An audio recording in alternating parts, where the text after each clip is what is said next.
We would like to thank LSR for sponsoring the Let's Be Frank video podcast. LSR produces Southern Cane Pure Cane Sugar, which is only grown, refined, and packaged in Louisiana. Southern Cane is available in your local Associated Grocers and Rouse's supermarkets.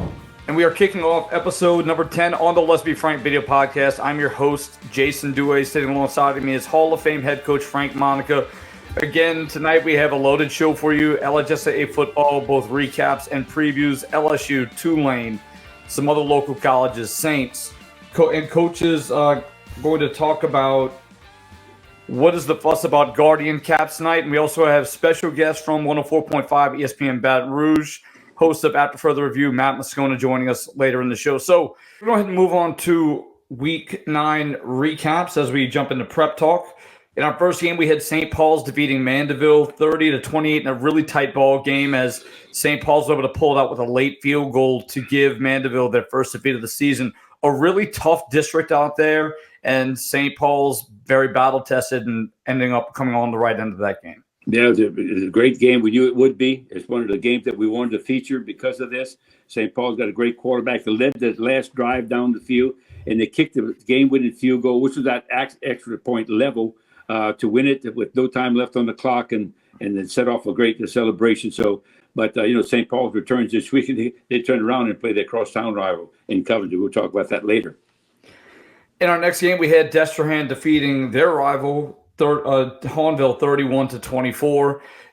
Destrehan, you mentioned, kind of played without some of their key players, starting quarterback for quite a bit of the season, kind of finding themselves on the right foot again. And this is a Hahnville team that just changed leadership under Coach Bourne. I think you have to be very impressed with what they've been able to do, but also Destrehan, right time of the season that they're turning the corner. The fact that he played them that close is a credit to Coach Bourne, as you said, Coach. And I'm sure Coach Scott would say the same thing. Dabney had 253 yards in this ball game. A tremendous player. Destrehan is getting healthy. They played a real rugged pre-district schedule, which will help them down the line. So they'll still be a team to contend with in the playoffs. In our next game, we had Carr defeating John Curtis 35-14. A little bit of surprise on my end. And truthfully, Coach, I think it was 35-7 or 35-0 going into half by Carr. I mean, what they are able to do on the football field against some really quality opponents is just remarkable. And this is why we both discussed it. I've discussed it with many people. It's really hard to point out one team specifically that you could say that team for sure could beat Carr because they're just so talented and well coached. Yeah, 5 touchdowns by Johnson alone in the first half. In the first half, it was 35-0. Curtis made a better game of it in the second half. He made adjustments, but Carr is just super talented with speed. They don't have any weaknesses whatsoever, and Coach Brown does a phenomenal job of disciplining those guys and getting them to play hard. In our next game, we had Rummel defeating Jesuit in a bit of a head turner, 42-7. We've known Rummel as a very formidable opponent the entire season. Their defense has been very sturdy. Their offense hasn't been able to put up a ton of points, but dropping 42 against this Jesuit defense kind of shows you where they are right now in the season. Getting their running back and Taylor back, I think they're at a very good spot, nearly heading into the playoffs. Yeah, he made a run in that ball game on a 4th down that he actually should have been stopped in the backfield, but he juked the guy and ended up running for a big first down in that ball game. Bogut for Rummel, I've never seen him play a better ball game by throwing and running. But the question was the defense for Rummel came up with 4 turnovers, and the only touchdown that actually Jesuit got was a block punt and a scoop and score on the deal. But listen, Jesuit would be a team to contend with. They didn't play well that night, but you can see the components are there that they can be a scary team in the playoffs.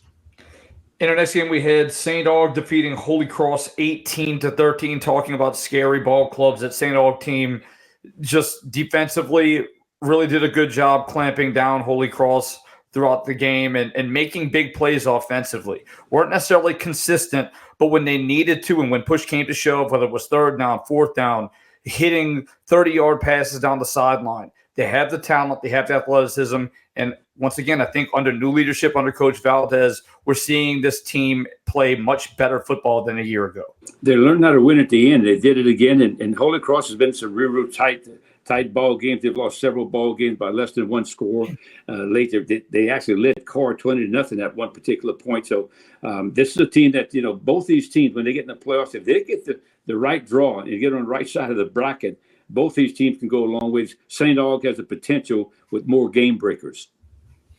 Thanks, Coach. In our next game, we have Shaw defeating Belle Chase 54-7. That Shaw team knows how to score points. It's a very impressive effort from them, and it's no real surprise. Their quarterback is really, really good. They've got a great running back. Coach, now, I wasn't surprised that they defeated Belle Chase, but the score was a shock to me because that's a crosstown rival. I saw Belle Chase the week before against St. Charles Catholic. They just didn't have the personnel to line up against Shaw, big offensive line. Shaw is really good on offense, and their offense is probably better than their defense. And with the difference in their team this year, they're a lot better on special teams than I've seen them be in the past. Newman defeated Country Day 42-7 in their matchup. Newman continues to push forward as they head into the playoffs, still undefeated up to this point. Yeah, Coach Cheddar's a fine coach at Country Day. He's limited. He's got a small staff. He just doesn't have the players that Newman has. And Newman's a more mature team. Coach Stewart is going to be second in the power ranking in the state. He has a chance to walk in the Superdome, naturally undefeated. The game was 42-7. Probably could have been worse because Country Day is just not on their level right now. In our next game, we had Brother Martin defeating Warren Eastern 45-42 in what was a thriller. Brother Martin getting a big win and much needed between two teams that are really vying for some of those last few spots in the playoffs. And we were talking about it on our broadcast a week ago, Coach. It's a shame that there's going to be a few teams in this Catholic League that aren't able to get into the playoffs. But at this point in the season, every game matters, especially if you're near the bottom tier of the Catholic League. Well, it's really amazing that Brother Martin trailed 21-0 in this ball game, and they came back to win it. They were resilient, and Coach Bonice's team is never out. They're well coached. Those kids will play hard. Warren Easton just can't get over the hump. I mean, they got the people in place, and now they're on the outside looking in to get in that top 24 of that Division I, and which they just went up to play in the first year in the Catholic League. And they're finding it pretty hard to win games in there, but they're still a talented football team. And I don't know if a win this Friday will get them there, but we certainly hope to see all the 8 at the Catholic League teams get in. In our next game, we had Kennedy defeating De La Salle 22-14. De La Salle team that really had that beginning of the schedule loaded up. Really, we said had a chance to go unbeaten on that tail end. Kennedy again showing that they mean business in this matchup. Let me tell you, this is not an upset. Kennedy is very, very talented. They have a limited amount of players. They only dress out between 30, 35 players, and they don't have many, but the ones they have can play. And they're well coached. So I think this is a team that I'm talking about them later, but they could be a team that you got to really, really watch. They won't have they probably, because of their record, now they have a pretty decent record, but because of their power ranking, they haven't played some real top-notch schools, but they're still a talented team, and they can really blindside somebody.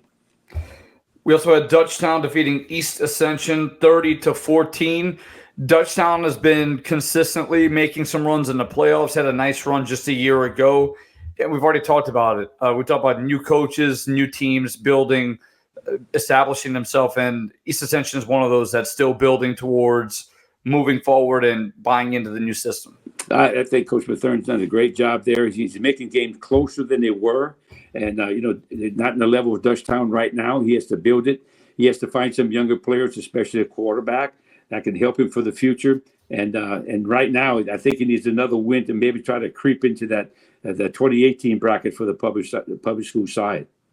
Yeah, Coach, you know about building programs. I mean, you've been to a few places where you've had to build from the ground up. And speaking of the difficulty of that, how difficult is it to build that culture, that winning attitude and mindset after maybe again you're kind of coming in, and whether it's personality clashes or whatever it may be, you're bringing a brand new mentality into in this program that's already been, maybe not headed in the best direction over a course of time.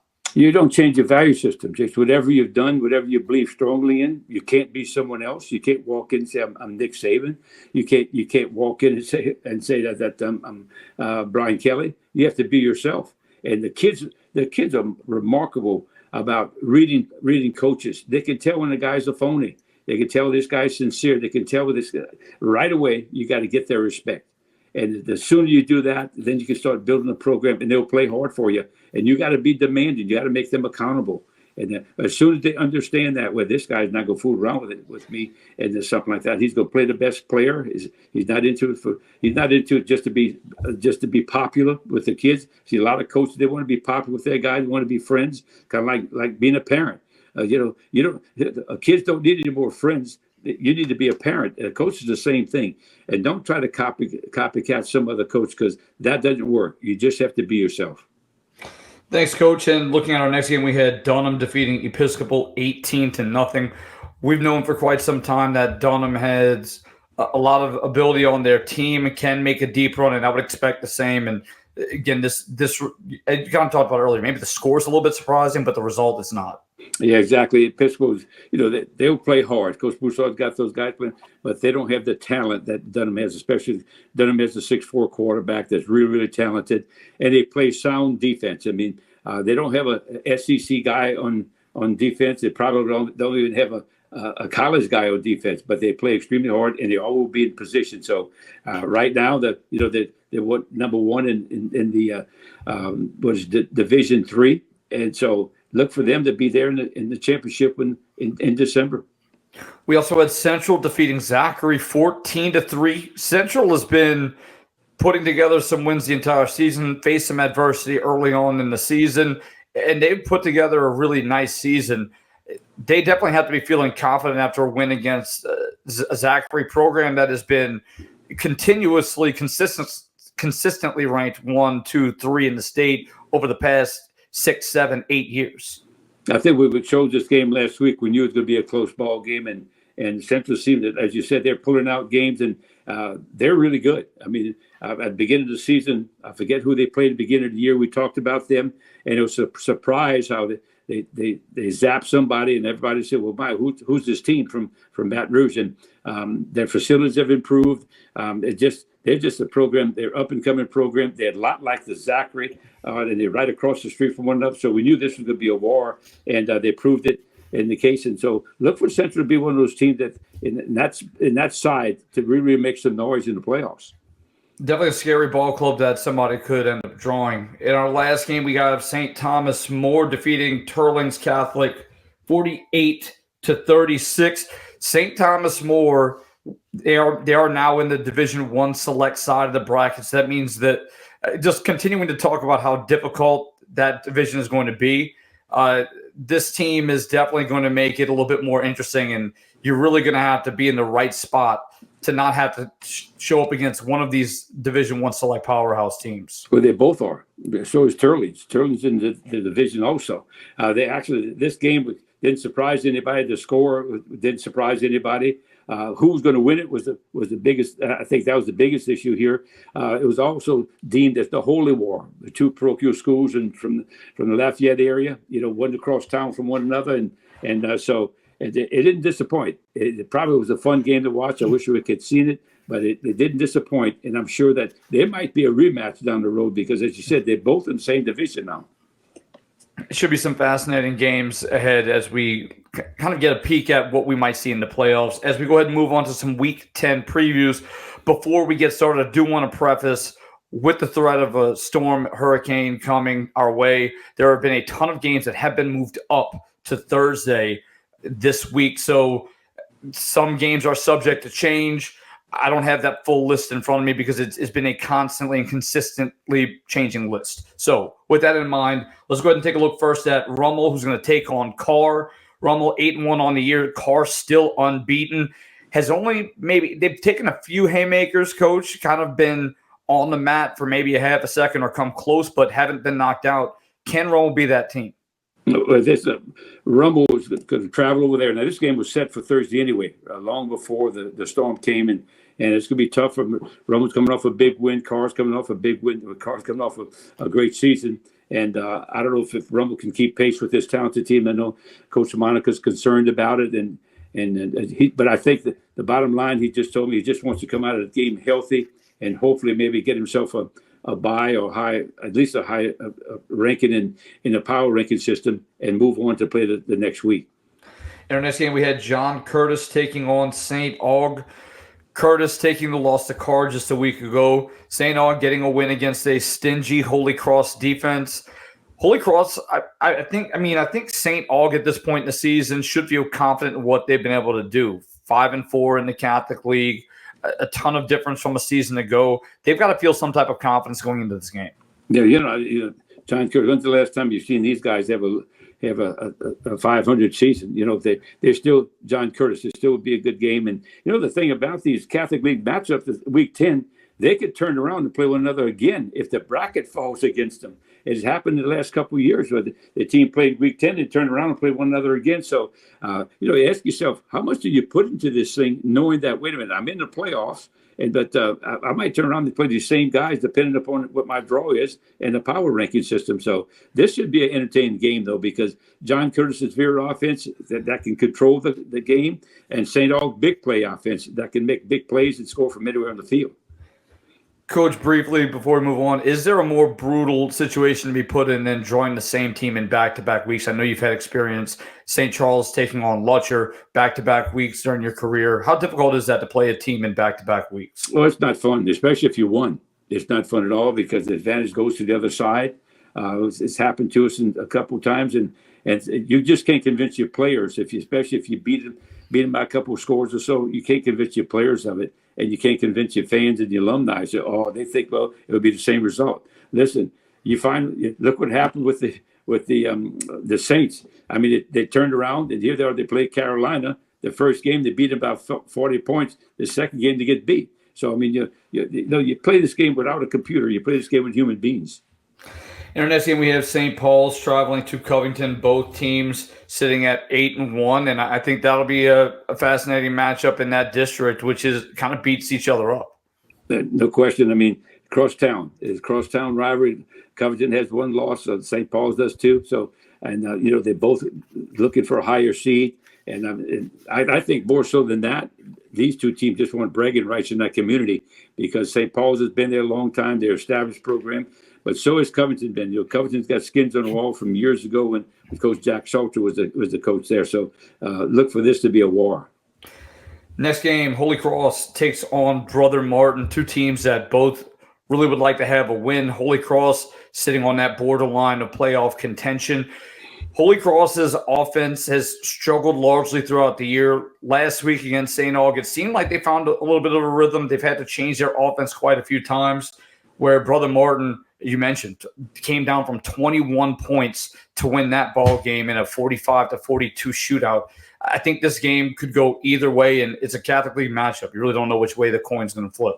Exactly. I think, again, they're playing for pride right now because I think both teams will make the playoffs, but they also would like to get a better seed. These coaches already know what the bracket looks like. I mean, with the exception of what might happen at University High and that appeal. But basically, they pretty much know that what the bracket looks like, especially when only 24 teams involved with it. In our next game, we have Shaw taking on St. Charles Catholic. Shaw, with the big win just a week ago, have played a brutal schedule and only dropped 2 games on the year. A really explosive offense, a solid defense. St. Charles has continued to build and improve week after week, kind of hit a rough patch, playing some really good ball clubs, including Legacy School, which they went into quadruple overtime, a game that they maybe felt like they could have won. But over the past few weeks, we've seen improvement. So the question is, have the Comets improved enough to really give Shaw, which by all accounts might be the front runner in Division II Select in this ballgame? Oh, it definitely will be the front runner, I think. They got 2 Michigan commits on offense alone, so it tells you a little bit about them. Their defense has given up a few points. St. Charles has gotten a lot better on offense, and Coach Stein's got a little confidence in it, a little bit more confidence in his defense, but they're facing. You can be in the right position against Shaw. You still have to make the tackle on these great players that they have. So that's to be a big thing. The personnel there, but they do play them at home. It is a game that's been moved to Thursday night. It gives you one less practice day. But at this point in the season, week 10, you've had a lot of practice, and I think you pretty much know what to do. Talking about teams that could see each other again in the playoffs, these are two of those. That is another circumstance where we could easily see this one playing out down the stretch. In our next matchup, we have South Plaquemine taking on Newman. Newman, by all accounts, kind of probably feels like they haven't been really challenged over the course of the season. Getting this matchup against South Plaquemine, who comes into this game feeling like they can give them a run for their money. It'll be interesting to see if Newman can go undefeated and how that plays into their seeding and mentality going into the playoffs. South Plaquemine, they're the number 2 seed in their division, number 2. And Newman is also number 2 in their division. So, they'll be the separate side of the playoffs and select, non-select side. Coach Fitt has done a great job. He only dresses out 30 players against. Now Newman's got a full squad, and it's going to be tough. It's really going to be a tough game for South Plaquemine. They played at Newman, so it'd be interesting ball game. But Newman needs to be tested a little bit more since their early schedules, they have not really had a rugged schedule. They need to be tested a little bit more before they enter the playoffs. In our next game, we have Lakeshore taking on Hahnville. Both teams have a pair of losses coming into this game. Should be a high-quality matchup. Well, let me tell you something. This is a scary game for Hahnville because after the Death Strand game, if they have any kind of hangover, this is not the team you want to have a hangover against because Coach Brent Indes, look, he's got a different style of offense. It's a little bit different. It's hard to defend. It's got some components of spread, got components of the wing tee. He knows what he's doing with the defense, and one of the better coaches in the state. So this is not a time for Hahnville to relax because Lakeshore is a very, very quality opponent. We also have Jesuit taking on Warren Eastern. Jesuit going to have to find both teams coming in after tough losses. Jesuit against rival Rummel, and Warren Eastern giving up a 21-point lead. Both teams going to be hungry coming into this game. I think Jesuit had a little wake-up call because they're a better football team they showed last week. They just had a number of mistakes that they made. And Warren Eastern, on the flip side of it, if they win, I don't know if they still can make the playoffs. I'm not sure. Right now they're not in the top 24, but a win could probably get them very, very close to it. And, this time of the year, your wins and losses kind of wash because you're in district play. But it's going to be an interesting game. Now, this is a Saturday game. I don't know if they still continue to play on Saturday. They have to play Saturday afternoon because all that information has to be into the LHSA's office by Saturday night. Thanks, Coach. In our next game, we have a pair of unbeaten teams as Neville travels to Alexandria. Alexandria has been, again, consistently being this team that we've seen emerge over the past few years. They've really built themselves into one of the powerhouses of Louisiana. Neville has obviously been a long tradition in history, but it's going to be a fun matchup Friday night to watch these two teams match up. I don't know that Alexandria could be a nightmare for the team in Division I, another one of those schools in Division I select side. So, and they're undefeated playing against Neville. Neville is proven. Their pedigrees that they expect to be deep in the playoffs and the Superdome every year. But Alexandria looks like they can put up a lot of points because Bachman's been a great job there. So that could be an interesting ball game for the district title. In our next game, we have Ruston, who defending state champions from a year ago, traveling to West Monroe.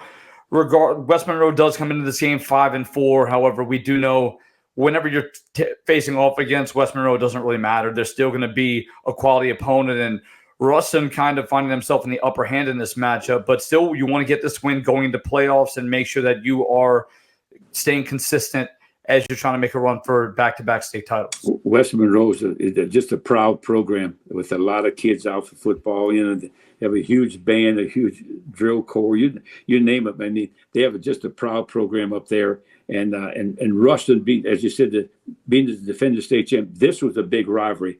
At one time when Neville was in another division, but now so this ball game has a lot more meaning to it than just power ranking. Thanks, Coach. In our next game, we have Catholic High taking on Zachary. Should be a fascinating matchup. Two really good Baton Rouge teams, and we know they got some talent out there on both sides of the football. Should be a really fun game to watch. No question. I think, Catholic High is coming in undefeated, and Zachary coming in with a loss, but they're still dangerous, very dangerous. And again, when they separate, they'll be on opposite sides of the bracket. But the bottom line, they want to play and win the football game and keep their power ranking that they do have. And, like I said earlier, every team, when you play Week 10 and you go into the playoffs, You just want to come out of it, play hard, but you want to come out of it unscathed. You don't want any injuries at this time of the year, because then all of a sudden you really have to replace players. And if you get an injury this time of the year, you probably have lost that guy for the season. And, Coach, when you talk about the split and we talk about some of these bigger matchups between select and non-select, you know these guys have a lot of pride on the line with this game. Two of the top teams in select and non-select in Division I at the highest level in Louisiana football. I think there'll be some fireworks out there on the field. No question. We also have Chalmette, who's going to take on Salmon in that game, and that could be a big one for both of those programs as they're both trying to vie for a district title. That's it. They're both undefeated in district, and Chalmette, they just joined this new district. They're going across the lake. They petitioned to actually get into this thing in January, and here they are, and now they continue for a district championship. It's very competitive, though. Salmon has really, really improved as a football team. Chalmette has been very consistent over the years, so this will be an interesting matchup for the district title.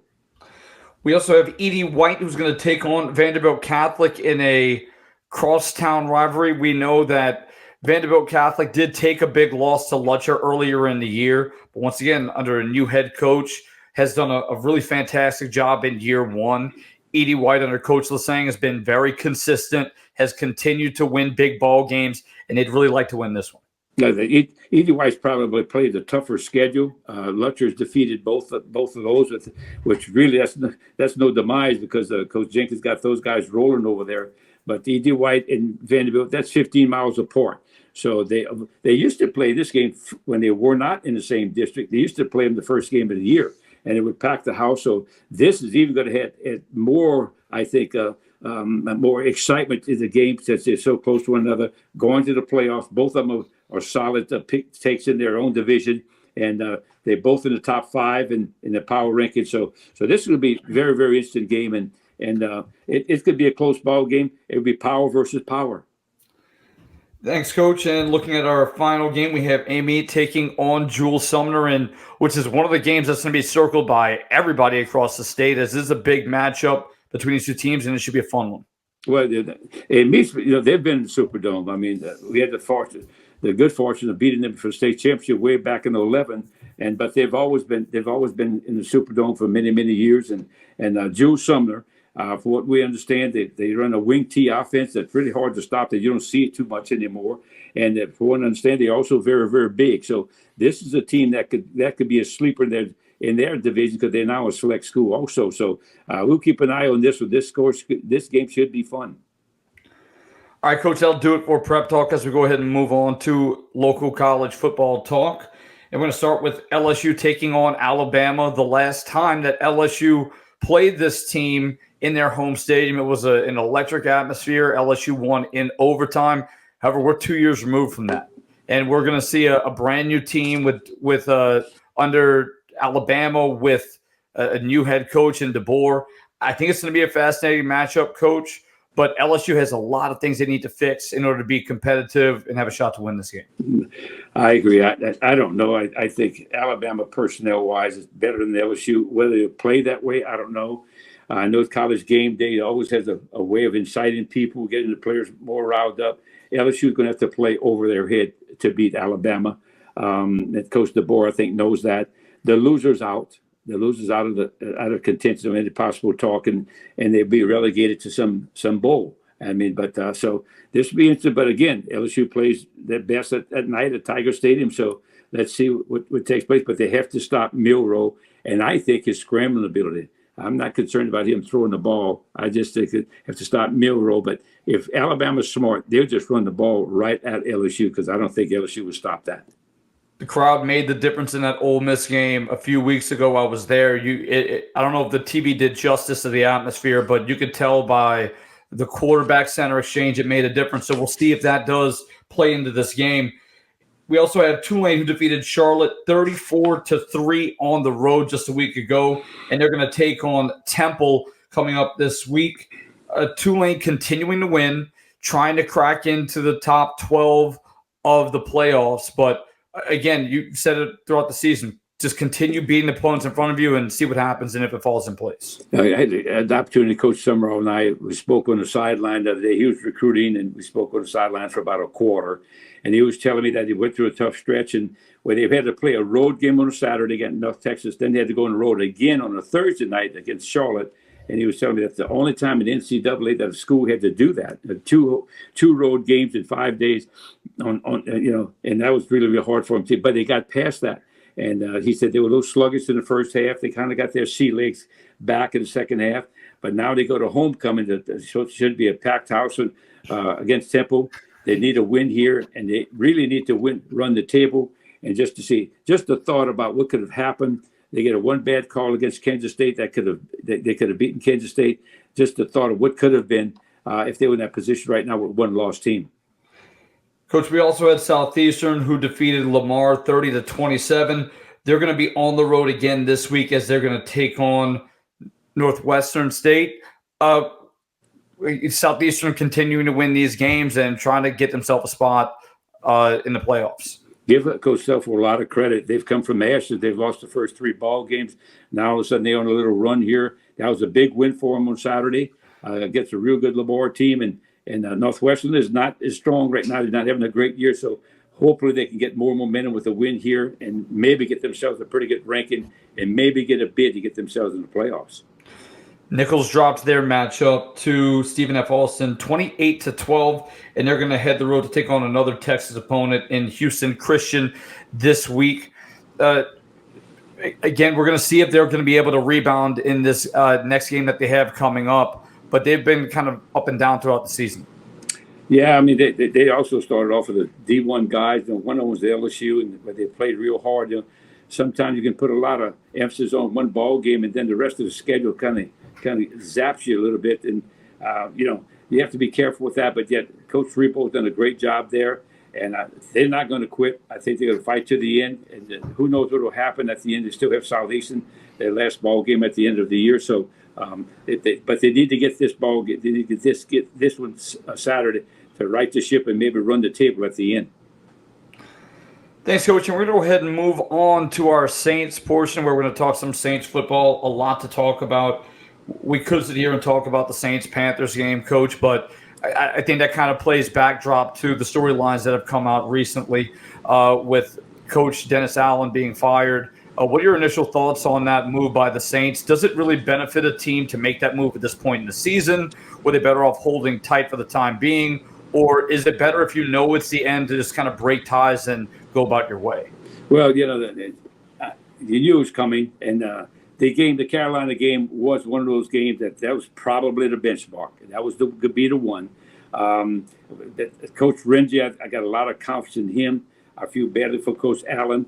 I'll tell you what I really feel badly about. I think the officiating that ball game was really, the NFL really needs to investigate that stuff. I mean, they had 109 yards of penalties against the Saints, and a couple of those calls you saw at the end of the ball game, I saw a holding call. Said they can't call that. They call that. They'll call that on every play in the NFL. And then they had a horse collar that they missed on Kamara, 2 actually horse collars that they missed on him. They had an interference call against Mario Davis, but yet the last play of the game that the Saints threw deep, that could have easily been. That's on the road. That's interference right there. But where there's a little smoke, a little fire, it's kind of odd. Two teams, the worst team in the league, ends up with 50 yards of penalty, and you get 109 yards worth of penalty. And it ended up. I mean, they had their chances. They had over 400-something yards of offense in the ball game, and to 250 yards against a Carolina team that's the worst in the league, and they still lose. So I think that was more to that thing, and it's the same with again. I really question the NFL when it comes to the home team advantages and the selective calls by the officials. That I think I'm not saying that anybody cheats. I think what happens, they tend to bear down more on the opposing team because they don't want the whole home crowd to get against them. I think that's what happened. But feeling bad for him, Coach Renzi, I think is a good choice. I'd love to see him retain the job. I think he's got a lot of fire. He's being an ex-special teams guy. I like what he does. I think he's a great special teams coach. He's not average. He's a great special team coach. And I mean, go back and look. When's the last time you've seen them have a punt return or kickoff return against them with the Saints? I mean, and their net return yards against his team leads the NFL. I mean, so he's done a phenomenal job. Now, can he blend them all together and be a head coach? It remains to be seen. All right, Coach, that'll do it for our first segment. When we come back from the break, we're going to have special guest Matt Moscona joining us from 104.5 ESPN Baton Rouge with his show After Further Review. So don't touch that dial. You're watching on Varsity Sports Now. We would like to thank the Accardo Law Firm for being a supporter of the Let's Be Frank video podcast.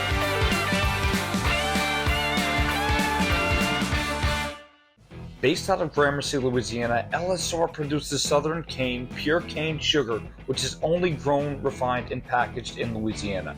LSR utilizes the latest innovations in technology, as well as ensuring the growth and stability of Louisiana's sugarcane farmers by integrating more than 800 growers in the industry's economic structure. Southern Cane is available in your local Associated Grocers and Rouse's supermarkets. Since 1972, Riverlands Insurance Services has been dedicated to securing the best insurance products and services available to protect you, your family, your assets, and your business. Our goal has been to establish a strong relationship and partnership between you, the insurance company, and our agency, creating a circle of success that prepares for disasters before they actually happen.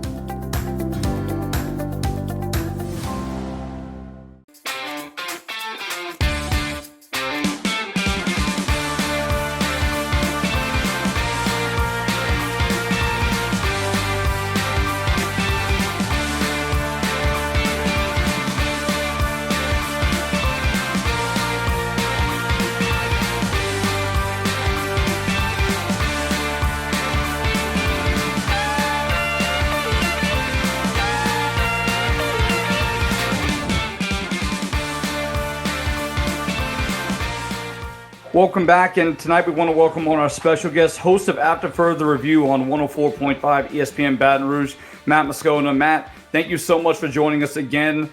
Just a year ago, you joined us on Bama Week, and similarly, we have you fortunate enough to have you on again. When you look at this LSU team, and you've made many comments and jokes about not having Nick Saban as the head coach, and how that changes the dynamic. And it hasn't made Bama fans very happy, but I've enjoyed it. But when you look at this LSU team, it seems like the rest of their schedule, including this Bama game, can kind of go either way. What are they going to have to do in this game against Bama to pull out a victory, but also continue working on as the season progresses if they want to have a possible outside shot at a playoff berth? Yeah. I never want to say that you can't keep improving. I think, one of the things that we all fall victim of too often is you make rash judgments about a team in any given sport after a game or two. And reality is, I say it all the time on my show, teams are allowed to improve. You're allowed to get better as the season goes along. I think LSU's defense has really improved as the season's gone along this year. But specifically on Saturday, this is easy. You got to stop Jalen Milroe from running the football. Last year, he didn't beat you with his arm. He beat you by running the ball for 155 yards and 4 touchdowns. And you saw it 2 weeks ago when LSU went to College Station. They were almost too good defensively, guys. They were so good against Connor Wegman, they made him bench him. And then here comes Marcel Reed, and they just weren't ready for the running quarterback. So changed the dynamic of that game completely. So it's kind of what we've talked about even since fall camp. It's, can LSU stop the run? And, offensively, can they take some of the pressure off of Garrett Nussmeier by getting the running game going a little bit? I know we look at Alabama and we think, man, it's Alabama. It's going to be hard to run the football. But guys, statistically, Alabama is the worst run defense that LSU will have played all season. They are 68th in the country in run defense. That's the lowest of any LSU opponent so far. So maybe this is a game where LSU might fare better on the line of scrimmage than they have in some of their tougher tests. Matt, I think I totally agree with you. One thing I saw Milroe in the Manning camp, and I saw him work out 3 different times. Aside from being a consular, I saw him work out. I thought it was impressive. He had a strong arm. I saw the guy do a backflip. He's very athletic, but he's not very accurate. And in terms of that, there were kids in camp, Dart and those kind of guys like that. And the kid from Georgia, Beck, was there. They're a lot more accurate than he was, but he can run. And I think you're exactly right about that. My perception of LSU, and I mentioned this on the show last week, number one, I don't think they have one all-SEC guy on defense. I think they're very average on defense. It's not Kelly's fault. I think they do a great job with that. I think number two, I don't think they have a Division I running back. You look at around the league, there's a lot of good running backs out there. Their kicking game is non-existent. I mean, their kicking game, as far as their return game, I'm referring to, and they never have been. I mean, when they got rid of Greg McMahon, who was the best special team coach in college football, and offensively, Kelly addressed this week. Why don't you throw more quick slants or hitches or the bubble screens out there and give him high percentage throw or check down? Drew Brees made a living on check down to Darren Sproles and the option route coming out of the backfield. So expand on that just a little bit. And Sproles and Pierre Thomas too. I mean, that was such a huge part of the offense for the Saints. But it is kind of odd, Coach, to hear you say that you don't think LSU has an all SEC player on defense or at running back, because that's what we've become accustomed to with LSU for 2 decades, under Nick Saban, then Les Miles. I mean, you could just run through the list of all conference running backs that LSU just churned out one after another, and then the first round picks on defense. But I think you're right. I think, I said this in fall camp, and, Brian Kelly is a bit of an outlier, guys, in that he actually lets the media come watch fall camp. Like most in college football, allowing media to watch practice doesn't really exist anymore. In the NFL, there's NFL mandates where the media gets to watch a certain portion of practice every day. But in college football, that's not mandated. Brian Kelly would let us go watch 11 on 11 full scrimmages. I mean, and coming out of fall camp, my takeaway about LSU's defense was the whole was greater than the sum of the parts. And it's exactly what you said, Coach. You looked at that defense, and outside of Harold Perkins, now this was in fall camp, you didn't look at anybody and say, that's what it's supposed to look like. But time and again, they would get stops. They'd come up with the big play. And I think that's a big credit to Blake Baker. While, I would say, I think Whit Weeks it has the potential to be a star. And I think Braden Swinson has been really exceptional this year. And I think he's got a shot to be an all-conference player. Maybe not a first-team all-conference player, but he's going to be in that conversation because there are some first-round picks like James Pierce from Tennessee and some other guys who may steal those honors. But, aside from those two guys, I largely agree. But Blake Baker has got them focused on playing a team concept. And so much of what he did when he came in was he just simplified. It was almost like he said, what we're just not going to do? We're not going to have receivers running free in our secondary with our DBs with their hands in the air like who was supposed to have that guy. And by eliminating a lot of that thinking, it's allowed the players to play faster and freer. And boy, they're good at creating havoc, right? I mean, they're good at sacks and TFLs and forced fumbles and negative plays. So it's really hard, I think, for offenses to go 8, 10, 12 plays down the field against this defense, because eventually you're going to have that penalty that gets you behind the sticks. You're going to have the negative play that forces a punt. So, statistically, they may not look great on defense, but because they give up yards. But boy, when you go an entire half again and overtime against that Ole Miss team and you let them get in the end zone, that's impressive. When you go to Arkansas and you hold that team to 38 rushing yards in the entire game, that's impressive. And they've done good things defensively despite the lack of talent. Now, the good thing for LSU guys and coaches, the cavalry's on the way, man. I mean, they got they got the number one cornerback in the country, DJ Pickett, committed. I mean, I'm sure you all know about Jakeem Stewart. He's formerly St. Aug, now with Edna Carr. The number one defensive lineman in the country they're recruiting. I mean, they got dudes on the way. A big hat tip to Frank Wilson and his recruiting staff for getting some of these recruits in here and committed. So it's going to start looking the way it's supposed to look again. But right now they're doing it with a lot of team concept, I think, defensively by and large. Matt, I used to go to practice, and you looked at their D-line. I mean, they were pretty. I mean, they were gigantic. They could run. And now some of them look like me, something like that. They just don't have those guys up front, And but the other thing that you did mention, Coach, was Jalen Milroe. And I've had a couple of people tell me that they were at the Manning camp and said the same thing you did, the struggles with accuracy. But you know what? It's so interesting. Kalen DeBoer had Michael Penix last year at Washington. And boy, Penix was such a good passer.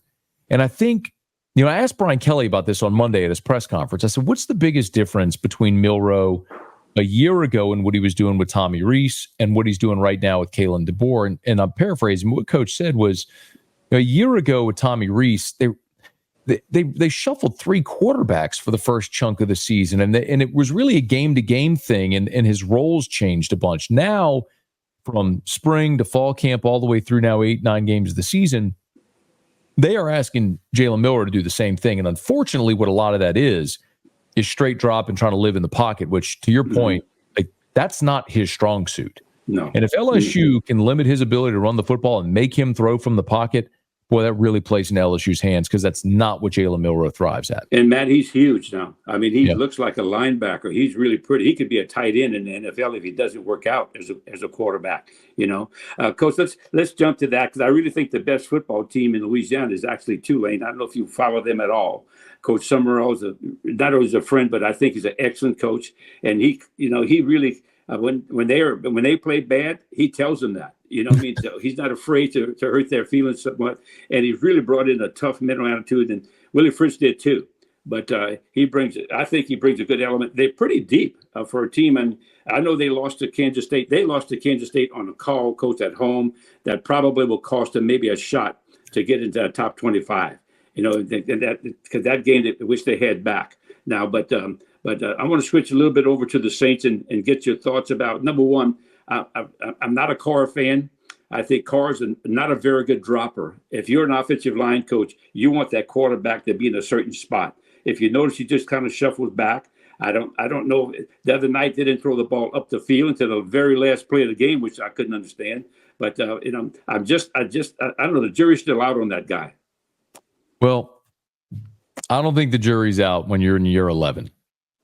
When you're in year 11 and you've started 160 football games, Coach, I think you are what you are. Yeah. And what he is a good starting quarterback in the NFL. Look, if you're 20 to 24, 18 to 24, if you're ranking starting quarterbacks in the NFL, you're still one of the most elite players in the world. And I think he's a starter in the NFL. He's just not an elite NFL quarterback and never has been. He's been a starter now for 11 seasons, started as a rookie in Oakland. Of course, then they went to Vegas, and now he's in New Orleans. And he's made a couple of Pro Bowls. Actually, 3 of his Pro Bowl appearances were as an alternate when the elected Pro Bowl quarterback was either in the Super Bowl or didn't go due to injury. So he's really only made 1 as a truly elected player. He's just an okay starter. And to expect him to be something he's not, I think that falls on the Saints organization. The fact that they went and paid Derek Carr $150 million with $100 million of it guaranteed, expecting him to be something he showed you over 10 seasons in the NFL he is not, that's on the organization. So that's the biggest problem I have. I can't fault Derek Carr for not being a better player. He's just what he is. Right. But you had a 9-year sample size of Derek Carr when you decided to try to make him your franchise quarterback. And there aren't many examples in history of guys who after a decade all of a sudden found it. I mean, I'll give you one in Rich Gannon. I mean, Rich Gannon was a good player in the NFL for a long time. All of a sudden, he got partnered with Gruden in Oakland and became an MVP. And then I guess that was the first year Gruden went to Tampa, and the coach was who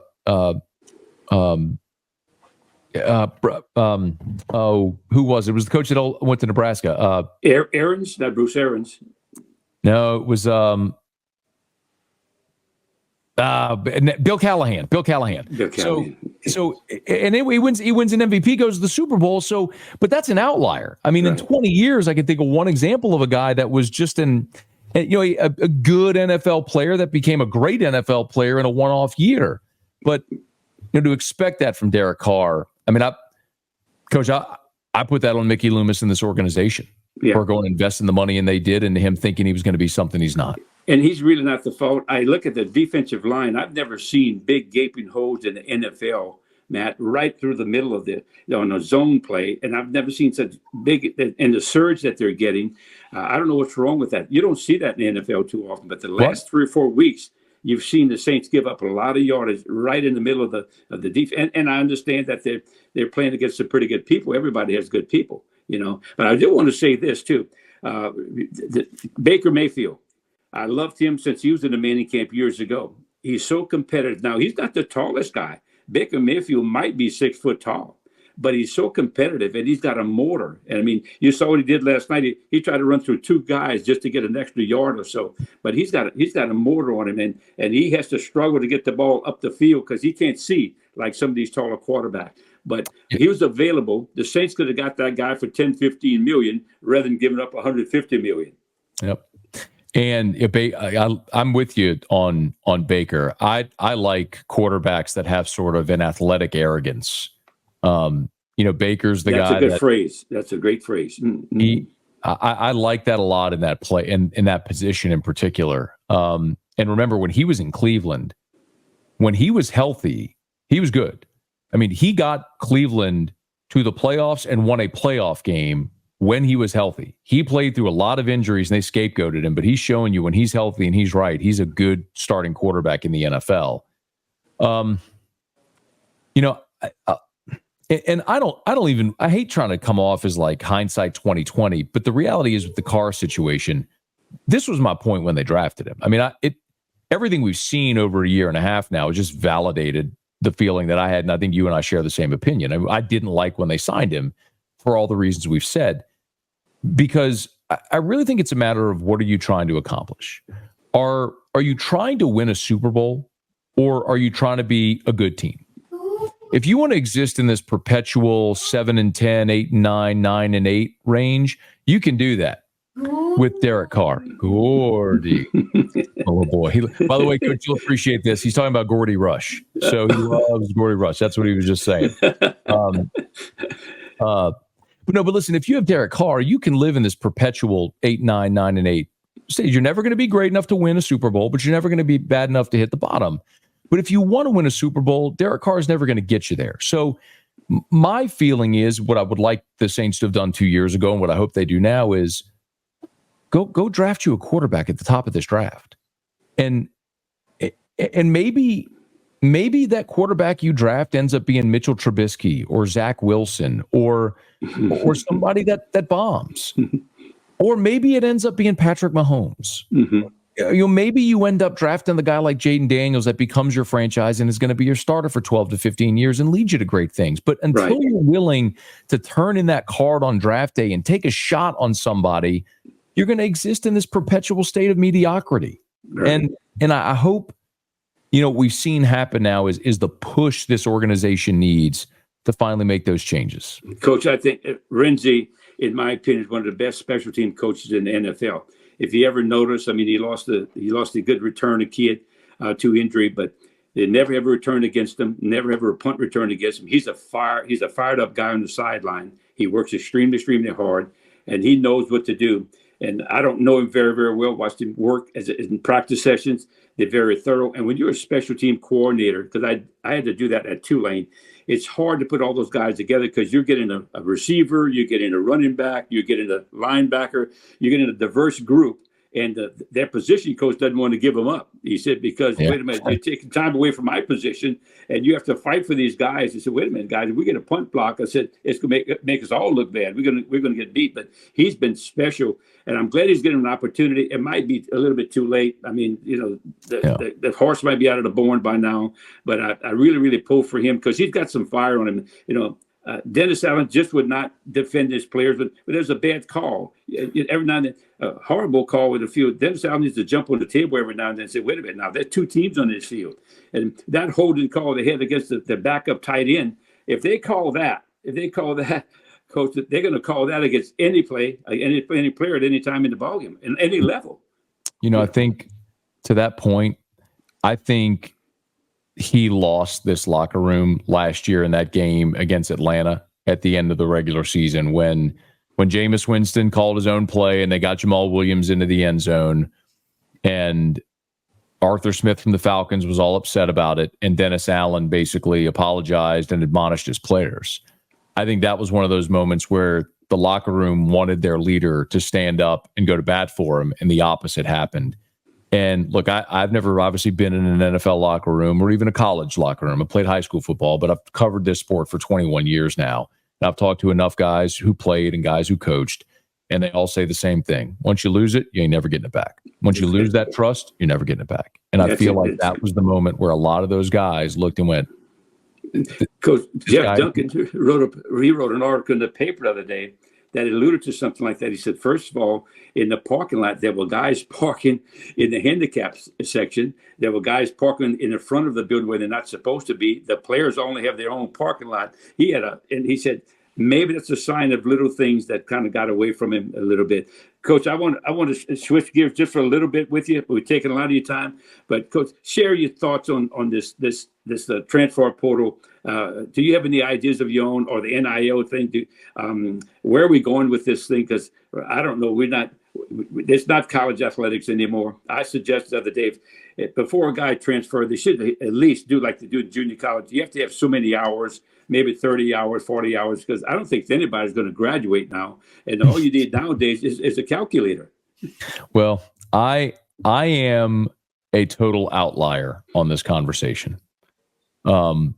I am, and I admit this, and this is not a popular opinion. There are not a lot of people that share my opinion on this. When it comes to NIL and the transfer portal, I am as far to the other side as you can imagine. I let them transfer as many times as they want, let them get as much money as they want in NIL. And my feeling on it is the adults in the room created the mess. Mm-hmm. Because, well, you're right. This isn't what college athletics was set up to be. The reality is the adults in the room over the last probably 30 years in particular have realized they could make real money and scale this like a business. And they've done it. And everybody got rich except the players. And you can tell me about an education, and I'm not downplaying the significance of an education, but I will downplay the significance of an education when it stands next to $5, $10, $20 million, whatever it may be, what a lot of these coaches are making and what administrators are making and what everybody's making on the backs of basically free labor. It's not an equitable system, and now you're seeing the players stand up for it. And I think eventually what's going to happen is it's going to get worse to get better.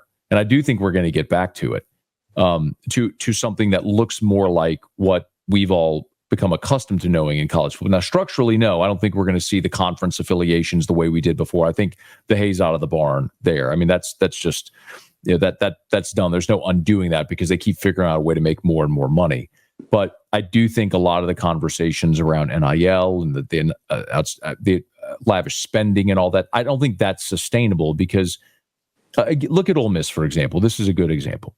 So Ole Miss saw a moment in time, right? They haven't won anything in 60 years, and they had great players returning. They had motivated boosters that were willing to spend. They spent a lot of money in the portal, and they're sitting here, a team that's not going to go to the playoff. And I think it's going to be really hard next year to go back to those same boosters to say, spend it again. So eventually, I think all that is going to start to normalize a little bit. We have the revenue share piece coming. And I think the more the playoff and all this stuff continues to evolve, that revenue share will settle down a lot of that. And it's going to become more equitable. Don't get me wrong. Like the LSUs and the Ohio States will always have more than the South Floridas or the UL Monroes. But I think it is going to become a little more equitable. Now, Coach, I'll tell you the other thing about the transfer portal. So you mentioned you can't transfer without so many hours or whatever the case. I'm a little partial to this because I did transfer as a student. Now, I wasn't a student athlete, but I made a decision as an 18-year-old to go away to college. I spent a year in Indiana at Holy Cross, and I absolutely hated it there. And so I transferred to LSU, and it was the best decision I ever made in my life. So did Gordy. But I look at it like this. I'm a 42-year-old man. I don't even know what I want out of life sometimes. How do we expect 18, 19-year-olds to know the same thing? You have these coaches that come into your home. They pitch you. They recruit you hard. Maybe they promise certain things. And maybe after a year, it's not what you thought it was. And there is a better opportunity out there. Why should I be able to leave as a non-athlete, but an athlete can't leave? And what I've always said, Coach, is the only people that are inconvenienced by that are the coaches trying to maintain a roster. And maybe in a different era, I would have been more sympathetic. But when coaches are making $9, $10, $12 million a year, I'm not sympathetic to a coach making that kind of money that has to work harder to keep a roster together. Right. It's true in everything, Coach. It's true in everything in life. Money changes every conversation. I mean, whether we're talking about coaches or you talk about dating, what do we call it if money gets involved when you start dating a woman? That's a crime. Is put that in. Money changes conversation. So the fact that we have so much money injected into the system, it's hard for me to be sympathetic to the people that are inconvenienced by NIL and the transfer portal. And that's exactly what the guys are talking about, Matt. These guys are. I talked to a head coach the other day in college, and he said, he has to recruit the 85 guys on scholarship, and with the exception of the seniors that are graduated, he has to recruit them first before he goes on to talk to the high school kids, and then the junior college kid, and even the high school kids. They're getting lost in all this recruiting war because if I need a player, I'm not going to high school guy. Yep. I'm going to fill that spot with a transfer guy. That's because he's a little older. Yeah. Right. And maybe I can understand maybe a one-time transfer, but every year that's hard to, I don't know how you keep track with that. And that's why I've talked to a couple of guys and said, I don't know how much longer I can do this in terms of that, because it gets you away from X and O's. You become a coach because you love the game, you love the X and O's and that sort of thing. But that takes you away from the game of football in itself. And you become like a lawyer. And you better be good in that living room. You know what's going to be interesting? I'm fascinated by the conversation, but I do think, I'll give you Brian Kelly for an example. Brian Kelly has said pretty clearly he does not want to build his roster through the transfer portal and NIL. He wants to build his roster through the high school ranks, develop talent, and then you supplement your roster with the portal. Like you need a linebacker, you go get some linebacker help. Right. And it'll be interesting to see if he can do it. But remember, next year, college football is going from 85 to 105. Now, what that's going to do effectively, it's going to reduce the walk-on program. But what it's going to allow you to do is maybe take that guy who you just talked about, Coach, that the 2-star, 3-star guy who maybe was going to be left out in the portal era. Now you can take that kid from Louisiana who always wanted to go play at LSU. Mm-hmm. And he's not a flight risk. He can come in as a guy that's going to sit for 3 years and wait his turn and grow up in your culture. I think that is something you're going to see sort of those seeds planted back into college football with the but look at like anything, there's give and take. With the expansion of the roster, I think that's something we're going to see. I'll give you a great example is Jacob Bradford. My alma mater is Catholic High in Baton Rouge. Jacob Bradford is a kid who was committed to Houston. Really good young player. He plays safety. Probably was a borderline LSU guy. But now with the roster expansion, they can take Jacob Bradford and say, hey, man, get in our strength program. Get in our culture. Let us teach you our defense and our system. And maybe by the time you're in year 2, year 3, you're ready to be a starting player for us. Matt, let me say this. A better example, Foster Moreau. Yeah. People don't realize he was actually going to be a walk-on, and he's going to be one of those walk-ons that preferred walk-on, that's what they're called. They ended up putting him on scholarship. Now look at the guys playing for the Saints. And I liked the idea years ago when I first broke into college at Tulane, we had unlimited scholarship. Then they reduced it to 95. Yeah. It was 95. I like the 105. The only problem I think I might have, I don't know if I'm right with this, can the smaller schools afford to give away? Can Tulane afford 105 scholarships at $85,000 a year? At $85,000 a year, Tulane maybe can. I think Tulane's probably got a little money stashed away if they need if they need to make it happen some way. Exactly. But you're right. There are schools that are going to struggle. But Coach, look. I mean, these are big picture issues in college athletics. But that's also the point of the problem with trying to equate LSU and ULM. They're not the same. They never will be. That's until we have a separate division of college football whereby the group of 5, however you want to label it, you know what I mean? Those schools are competing equitably against each other. Ohio U is never going to be able to compete with Ohio State, ever. Right. So why do we pretend like they can? Well, it's because of the money. They want to be in the FBS to be able to play those games and have bowl opportunities and to play those non-conference games because those non-conference games and those payouts fund their entire athletic department. So exactly. It's coaches. It goes back to what you just said, man. The money changes the conversation on everything. Coach, the last point. This is switching gears a little bit. Last night's ball game. Here's Baker Mayfield comes down the field. They tied the game. Against Kansas City, undefeated team on the road. And I said, well, they have to go for 2. They can't get Patrick Mahomes a chance with the ball. They didn't, and they kicked the PAT. And I said, my God, what are they thinking in the ball game? They had a chance with one play to win it right there. Kind of like what LSU did against Alabama. No, I got my one shot to beat these people. But anyway, it didn't happen. But Matt, listen, you're very entertaining. You're really fun to listen to. You're very cerebral. You understand the game and what's going on out there. You got your pulse on what's going on. I can talk to you all day long, but so Jason's probably sleeping right now. Got to keep him up. He's getting kind of old. And listen, I don't know if those bottles in that background are full, but I'd love to come to your house and help you drink that. Hey, if you anytime you want. I tell you this, man. I tell people all the time. I got two hobbies. I collect whiskey and I collect sneakers. So. But I tell people anytime you come to my house, everything I got back there, anybody can have anything they want. Anything to go up the top shelf, take anything you want, man. So I'm gonna take you up if you're ever in Baton Rouge, you come my way, man. We'll have a pour. We'll smoke a cigar, have a whiskey, and sit on the back. Now you're talking. Football stores. I love cheap cigars. Now I collect $20 bills. So if you got any of those, you let me know. Okay. I don't have any more. I spent it all on that.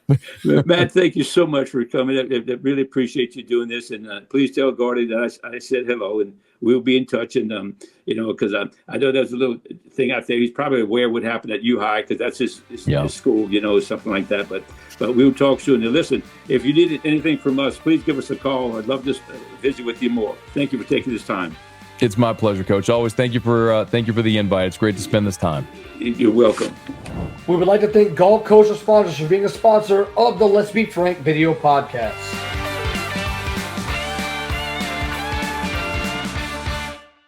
Based out of Gramercy, Louisiana, LSR produces Southern cane, pure cane sugar, which is only grown, refined, and packaged in Louisiana. LSR utilizes the latest innovations in technology, as well as ensuring the growth and stability of Louisiana sugarcane farmers by integrating more than 800 growers in the industry's economic structure. Southern cane is available in your local Associated Grocers and Rouse's supermarkets. Since 1972, Riverlands Insurance Services has been dedicated to securing the best insurance products and services available to protect you, your family, your assets, and your business. Our goal has been to establish a strong relationship and partnership between you, the insurance company, and our agency, creating a circle of success that prepares for disasters before they actually happen.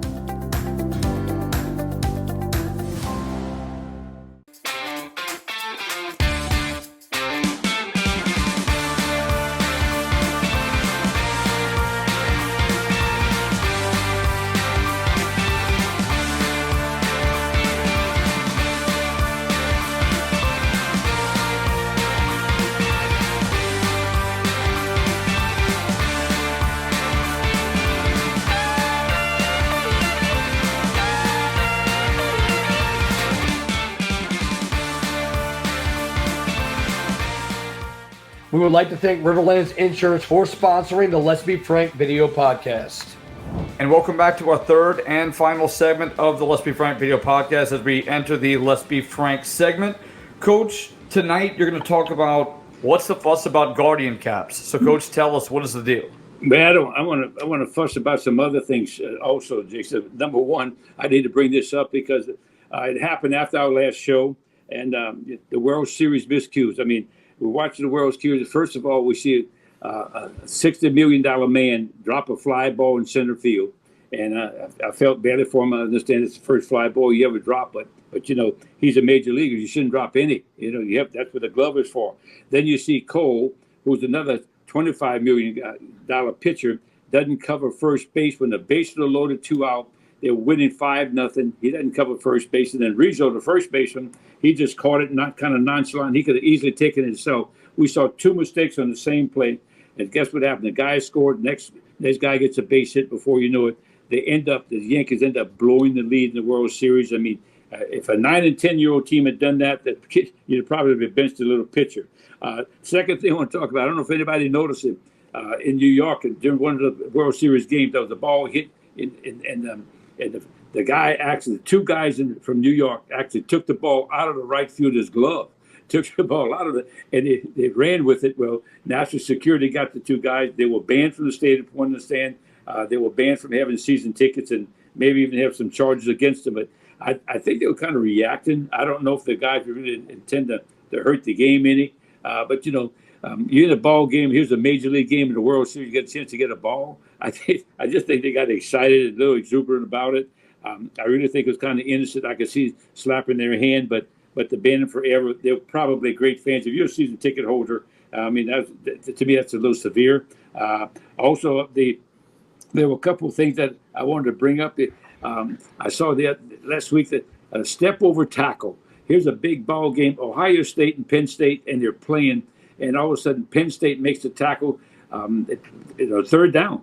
Ohio State would have to punt the ball away, and the official calls a step over tackle, which I've never seen before. All the guy really did when he tackled the guy, he kind of lost his balance and get his balance to walk back to the huddle. He stepped over the guy, but they threw a flag on. I've never even seen that call before, and it was a big play in the ball game. The Ohio State retained possession, gave them an automatic first down, and it went on from there. As you know, it ended up being a 7-point game. But I'm going to get to the task at hand, and that there's a little controversy about guardian caps. Now, what's a guardian cap? It's that rubberized piece that goes on top of the helmet, and it's supposedly used for people that maybe had a concussion or maybe prevent a concussion. Let me first tell the audience this.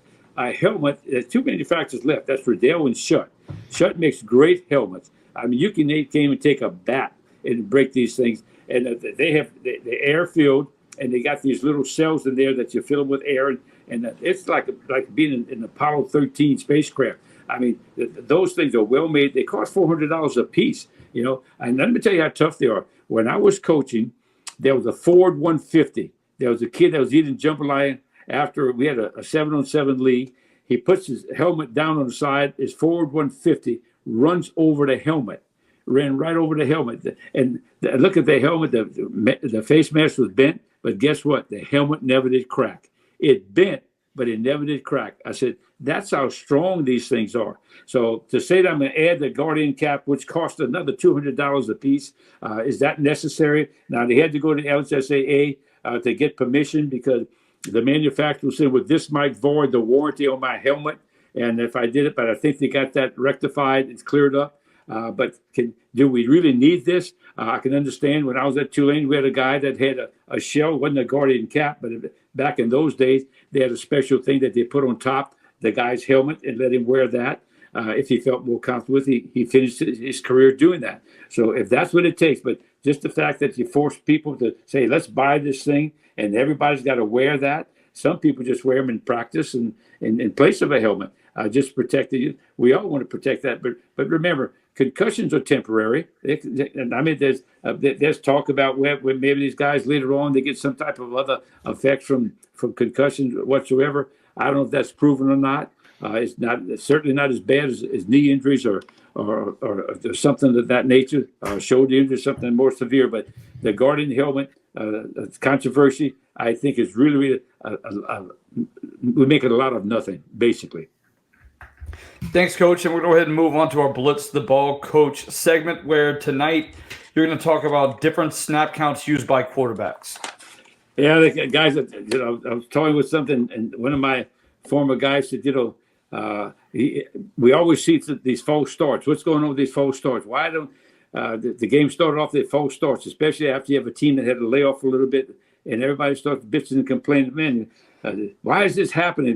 First down and 15 or something like that. Well, first of all, let me say this, especially if you're in a hostile environment, and especially in college, if you have 100,000 people in the bleachers there.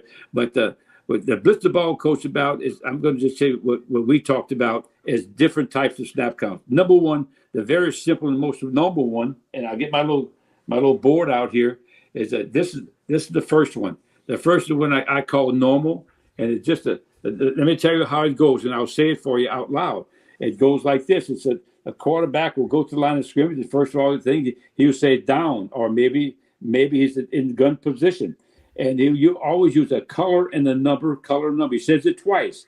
Why color number? Color number? Because one color could be live.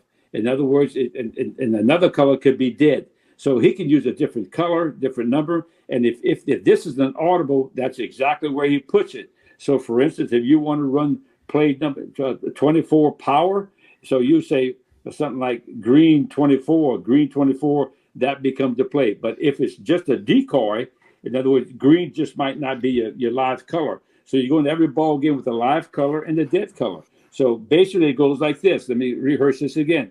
The normal count is down, red 35, and then the number of huts. So you want it on 2, you say on 2. So it'll be hut, and that sort of thing. So so you can spread it out. You can go all in 3 huts, 4 huts if you want to, or you can go on one. Basically, quarterbacks like to fall into the same kind of trend, and they would call it on one all the time or 2 on time. The second one down is what we call express.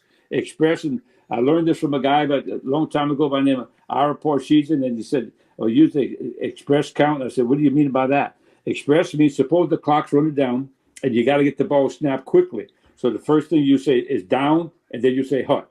You eliminate the color number. There's no audible in here. Now, some people, instead of saying hut, they'll just say go. Okay, so express means I want the ball right now. It's going to be a quick count. This is something you also use in a 2-minute drill because you don't want a lengthy a snap count when you're in a 2-minute drill. Okay, then you also have what they call the silent count. The next one is that you say down, and the silent count means that the center will snap the ball on the clap of the quarterback or when he raises the foot or whatever they do. Sometimes they use a clap and where the defense can't see it pretty low, or sometimes that could be a false count too. So that's exact. But a silent count also, sometimes you see in a big stadium, if you're in a row, you see a guard holding the hand of the tackle. The guard can see the snap of the ball in a silent count, but the tackle cannot. So what happens, the guard, when he releases his hand, he knows that the tackle is time to move. But the people that you see jump most often on a false snap or something like that will be your tackles because they're further away from the snap, and they have to kick step to block that high rushing defensive end, which is normally the best player on the team. So that's what that is about. Now, you also have what's known as the extended count. The extended count that I used for years, I will not give that out because a lot of people still use it, and I vow not to give it out. But it's extended count, which means you're trying to get teams to jump off sides. There's a count called never, never. And never, never means you go in the huddle and you tell the kids, never snap the football. All you're trying to do is get them to jump off sides and maybe get a first down or something like that. But during audibles, if you're going to use the audible, the snap count normally reverts right back to a simple snap count, and it's built in to whatever your audible might be. So again, going back to this, you can do what they call check with me's. Check with me's are plays that the quarterback has an option to pick. It's a menu where you can pick 2 plays or maybe 3 plays, and he says, check with me in the huddle. Then when he gets to the line of scrimmage, he will call out a number, and that's the play that you're running. So what a check with me does, it eliminates you running a bad play against a defense. So every play you call has a chance to succeed. But that's what a check with me play is. Check with me means it could be a package, a 1 or 2 play, or it could be just left or right. Suppose you want to run toss sweep left or right. You go to the line of scrimmage, you make the call to the right or to the left, and that's what a check with me play is. It eliminates a bad play. Thanks, Coach. And that kind of reminds me, you've mentioned before about teaching your players, whatever it may be. There was a time when I told a kid I told my center when I was coaching middle school ball, I said, hey, we're going to go run never, never. Don't snap the ball. So we run out there, and of course, what does he do? He snaps the ball on 2, and we don't get the first down because of it. And said, he said, son, what are you doing? And he said, Coach, we never practiced that in practice. So I was like, I guess that's true, but I just told you don't snap the ball. But this kind of full circle moment for me hearing that come from you. But let's go ahead and discuss at the water cooler tonight. You're going to go ahead and discuss nightmare draws for the LHSAA playoffs. Yeah, guys. First of all, a nightmare draw, in my opinion. These are teams that are not highly ranked. They're not in the top 3 or 4 in their division, but yet if they get into the bracket, they can really cause some havoc, if not end up in the Superdome. And then I'll just take the division really quick. One we talked about earlier is Central High School out of Baton Rouge. A very, very good football team, well coached. They can throw the ball. They can run it. They could be a team that gets there. Another one is Terrebonne. Saw them live. Now, if they straighten out their defense, they certainly have the offensive personnel. 2 great backs, huge offensive line, a mean offensive line, and that they can. They've already, defeated Jesuit on. I'm not sure. Sorry, Destrehan on the year, so they could be a nightmare team. Destrehan themselves. Destrehan now is healthy, and they played a rugged schedule to get there. This bracket is not real tough on the public school side, so they might have a shot to actually get in the Superdome again. In Division II on the public school side, or so I should say non-select side. We just talked about Lakeshore. Coach Indes is got a real good program going over there. They're well coached. They're a team that's not going to knock your socks off with talent. They don't have the great speed, but they can really cause some havoc in their division. Opelousas High School probably played the toughest schedule in their division of anybody. 27 seniors on that football team, defending state champion. They automatically schedule some tough people just to kind of, because nobody else wanted to play them and during the year, so they could be a team to contend with. They won't have a very high power ranking, but they'll be there then. Jennings High School in that division, who beat that early in the year. They beat Notre Dame of Crowley, which is a feat in itself. So look for them to create a stir there. In Division III, Sterlington from right outside of Monroe is a team that's always been there. Union Parish, a good friend of Spatafora, he's always there. Very physical football coach, very physical football team. Won't have a high ranking. I think right now they're sixth or something like that. Sterlington is number 3. They're not the number 1 seed, but look for them in Division 4. Haynesville looks like they're undefeated. There's not much in that division that can stop them. And let's go down to this is 24-team division. These are D1 select side. St. Aug is a sleeping team, a team that can score from anywhere, and they're getting better each week. Coach, and also Jesuit High School. Don't count them out. Just because they lost last week, don't think that they can't create some havoc. You know, we've had 2 dark horses in the past years that came out of Catholic League. One was Brother Martin the year before, made it to the Superdome. Last year was Romo High School, made it to the semifinals against Baton Rouge, and probably gave them their best game during the playoffs. Also, you have Brother Martin and Holy Cross, 2 Catholic League schools, and it's just an unbelievable list of teams. In Division I is really not fair. They've got too many good teams in that thing. That's why I've been an advocate. We really need to get this whole thing back together again because it's brutal. D2, St. Charles Catholic, number 10 seed going into the game this weekend. They get their act together. Their defense is as good as they've ever been. They'll play hard. They're well coached. Coach Stein will have them ready. And St. Charles, they play for the playoffs. So I mean, they're looking forward to this. Kennedy High School, they're the number 11 seed going into this year. Very dangerous football team. And on paper, they're not going to impress anybody, but they played a good schedule and they can score. They're well coached. Just a team that to beware of them. E.D. White, the number 6 seed. And E.D. White is they're a very physical team on both sides of football. Have a lot of seniors playing. They're well coached. They're excited to be there. They played a rugged schedule. They're ready for the playoffs, and they're playoff worthy for sure. And then you have U-High. What happens with U-High after the appeal Wednesday is going to be interesting to see. Can they get in the playoffs without that appeal? They only have 1 game left to play. The state took away all their wins, so we have to wait and see how that works out. Division III, Catholic of New Iberia. They're the 7th seed. Early in the year, they beat Notre Dame, and it looks like they're for real. They beat the crosstown rival Laurelville pretty handily, so that could be a dark horse in itself. Notre Dame of Crowley, the 8th seed, always there. Coach Cook, he keeps going, don't ever count him out because he's a good old fox and hell of a football coach, and he's got over 400 wins, so he's been around a while. LCA, the 12th seed, Louisiana Christian. If they're healthy, they would be very dangerous. They only have 3 wins on the year, but man, at the 12th seed, if they're healthy, you don't want to draw them. And then in Division 4, you have Riverside at 5. Riverside can score on anybody. Coach Rousseau's got those guys believing in themselves, and they go a long ways. And then you have Southern Labs. Southern Lab defended state champion, so who knows what can happen there. But those are the guys. These are some of what we call nightmare draws. I'm not saying that these teams will win the state championship, but they certainly are capable of upsetting some higher seeds. Thanks, Coach. And as we head into the playoffs next week, we're going to be talking about brackets, and I can't wait. It's such a fun time of the year, and it's so easy to look at this point in the season, Coach, and say, we're finally at the end. But no, we still have a third of the season left, and that's just, again, the more football, the merrier for me, and I'm very excited about that. So we're going to go ahead and move on to our final segment, which is going to be the lock of the week. Coach, who do you like in this week's matchups? Well, Coach, I lost last week, I think, for the first time. I went with Clemson. Clemson got beat. It disappointed me because I thought that they were going to be one of the top 12 teams.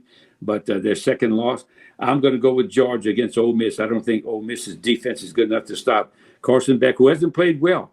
And if he plays well, look out. Yeah, I picked the same one. I got Georgia. I got Georgia -2 at Ole Miss. I think this will be Ole Miss's opportunity at home. I just don't know if they're going to have it in the tank. Again, where their mind's going to be. I think Georgia has a lot to play for. So with that in mind, I'm going to take Georgia in that one. So that'll do it for us. So let's go ahead and give you our social medias before we go on and get out of here. So we want to remind you that you can follow us on Facebook at the Let's Be Frank Video Podcast, on X, Instagram, and TikTok at the LBF Podcast. So, Coach, before we get out of here, any final thoughts?